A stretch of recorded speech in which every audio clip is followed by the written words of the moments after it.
இப்போது புதிய அறிமுகம் ஆச்சி ஹோட்டல் சாம்பார் 50 கிராம் ரூபாய் 20 மட்டுமே.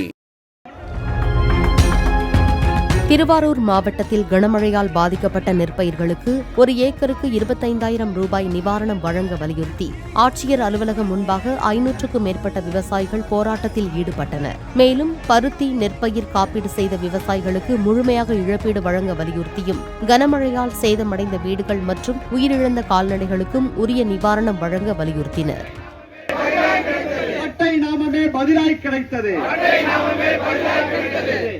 அவமதிக்காதே அவமதிக்காதே உற்பத்தி செய்யும் விவசாயிகளை அவமதிக்காதே அவமதிக்காதே உற்பத்திகளை அவமதிக்காதே அழிந்து போகும் விவசாயத்தை அவமதிக்கப்படும் விவசாயிகளை அழிந்து போகும் விவசாயத்தை அவமதிக்கப்படும் விவசாயிகளை புறக்கணிக்காதே ஒன்றுபடுவோம், போராடுவோம். இப்போது புதிய அறிமுகம் ஆச்சி ஹோட்டல் சாம்பார் 50 கிராம் ரூபாய் 20 மட்டுமே.